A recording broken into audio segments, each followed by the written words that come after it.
It is a religion of peace, submission, and commitment to one God and all He created. It is a way of being, a way of life. It is Islam, and fully 1/5 of people in the world follow this faith. They call themselves Muslims. Hello, I'm Chaplain Dean with the Chicago Police Department.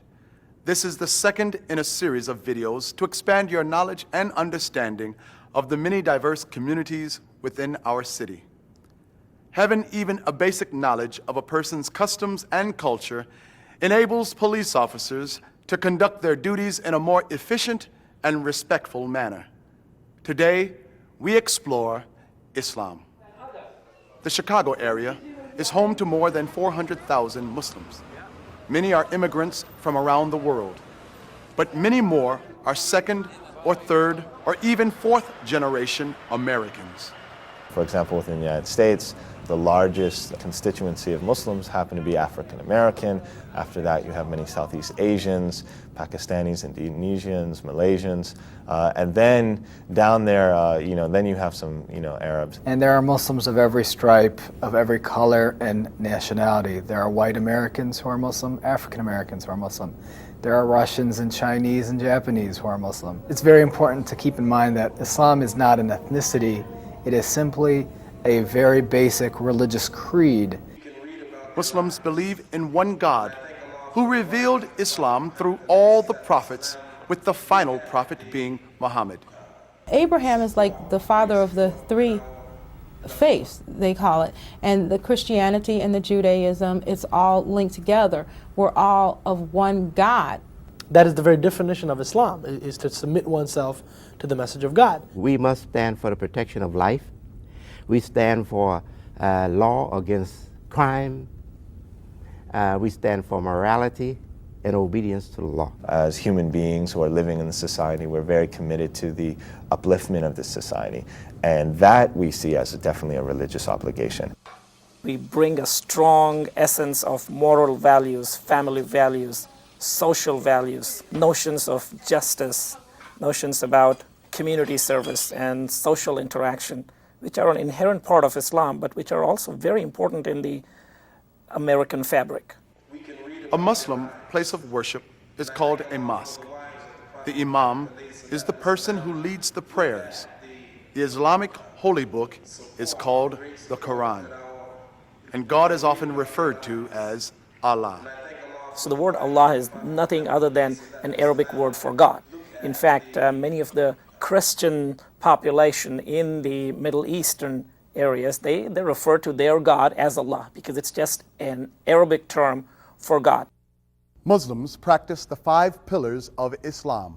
These are witness, affirming the absolute unity of God and accepting the prophecy of Muhammad; worship, offering ritual prayers 5 times a day to God while facing in the direction of the Kaaba in Mecca; charity, obligatory donation annually of at least 2.5% of accumulated wealth; fasting, complete abstinence from food, drink, and conjugal relations from dawn until dusk by able-bodied adults during Ramadan; pilgrimage, visiting the Kaaba and other sites in Mecca at least once in a lifetime.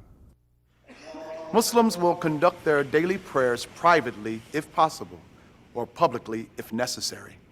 When a Muslim prays, he prostrates or she prostrates him or herself to the ground and puts their head to the ground. And again, it's not a prayer unless you have seen this before or been around Muslims that you're accustomed to seeing. If law enforcement officials, if police officers have to contact some Muslims, it would be best to avoid those times when people are focusing on prayer, especially in public places. Friday is the holiest day in Islam. Between 12 noon and 2, Muslims gather at mosques for congregational prayers. Very, very sensitive, the Friday prayers. And the mosque is very, very sensitive. If you have to go in the mosque for a criminal, I beg you to have the same respect you would have for a Catholic church or for a Protestant church. We don't wear our shoes. We don't wear our shoes onto the actual carpets and the prayer rugs.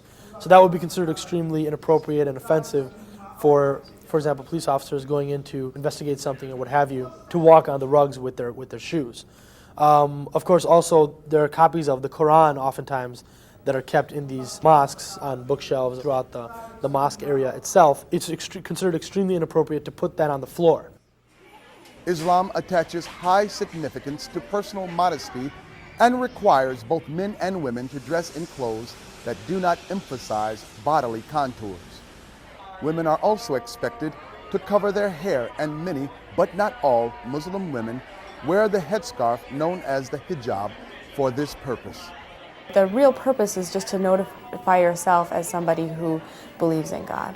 And it's really respect for God that you do this for. You have to cover in front of men who are unrelated to you. So I uncover at home, you know, in home environments with family. If I was with a group of women, I wouldn't have to cover. Policemen should treat Muslim women with particular care and sensitivity about modesty and touching, regardless of whether the hijab is worn or not. Muslim men and women are prohibited from being alone in a room with a person of the opposite sex with the door closed. So if it's necessary to interview somebody of the opposite sex, whether it's, you know, male to female or female to male, it would be preferable to have another person in the room. Police will also find that many Muslim women and men will not shake hands and will avoid direct eye contact with members of the opposite sex. And that may be misconstrued as disrespect, or a person is averting something, or anxious about something. But oftentimes what it is again the modesty that is prescribed as part of the way Muslims conduct themselves, whether they are men or women. The headscarves and long skirts worn by some Muslim women lead to erroneous assumptions that Muslim women are somehow oppressed. A lot of times people think that Muslim women haven't really had much experience or are not allowed to do many things, and I think that it couldn't really be further from the truth. Nothing holds me back as far as being a Muslim woman. I mean, once you really study Islam, if you're in university and take the classes, you'll see that Islam basically was the first women's liberation movement. It helped the poor. It helped the women from being oppressed. They can own their own businesses, they can own their own property. They were given voting rights from the very beginning in the Islamic tradition. And Muslim boys and girls are equally cherished and keep their parents equally busy. Our children go to school. My daughter is a typical teenager. She's fascinated with basketball. She plays for the school team. Both my children are into tennis. They follow it very closely because that is one of my avid avocations aside from work and other community work. Like Muslim women, Muslim men wear a variety of dress. Head coverings such as kufis, skull caps, or turbans are not religious requirements but cultural preferences. For a man to remove his hat or that which is covering his head is much less of an issue in public than it is for a woman. Many Muslim men also grow beards in deference to the Prophet Muhammad. Cultural dress does not necessarily mean the person is foreign. Assumptions based on a person's clothing should be avoided. Muslims aren't necessarily from somewhere else. Just because a woman wears a headscarf doesn't mean she came off the boat from somewhere. Because a lot of times people meet me and they think, oh, this is a foreigner, she doesn't know how to speak English, she's not educated, and then I turn out to be pretty normal. Dr. Lena Shabandar was in fact born here and educated at Northwestern University. Muslims are valued members in all professions. I was born in Jordan. I lived there for the first 10 years, and then I immigrated to the United States. And I've been living here for the last 23 years. I've been a policeman with the Chicago Police Department going on 6 years. My brother's a policeman. I have a lot of good friends who are police officers that speak Arabic, and they put their life on line for the American public. Police officers, doctors, teachers, attorneys, parents, students, volunteers. Muslims integrate the tenets of their faith into all aspects of their lives. When I come into work, I cannot leave my Islamicity, for lack of a better term, outside. I bring it in. I bring my values about being good to people, about being sensitive, about being caring, about being ethical. all of those values come with me. In addition, I've got to follow the traditional rituals of practice. Muslims, just like people of all faiths, expect police officers to exhibit those same values. I want my son to always feel that an officer is someone he can trust, he can look up to, and he can call, and not fear.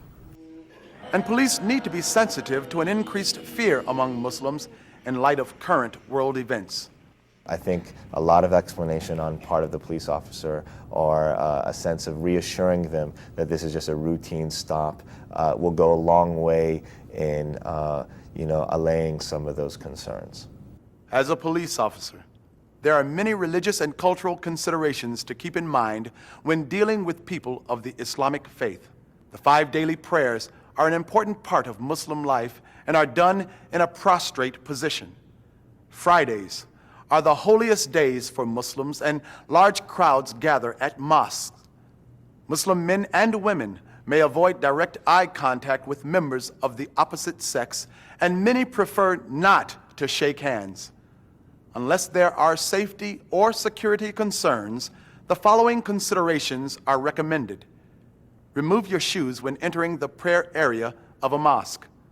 Because modesty is highly valued in Islam, if possible, Muslim men and women should be interviewed by officers of the same gender.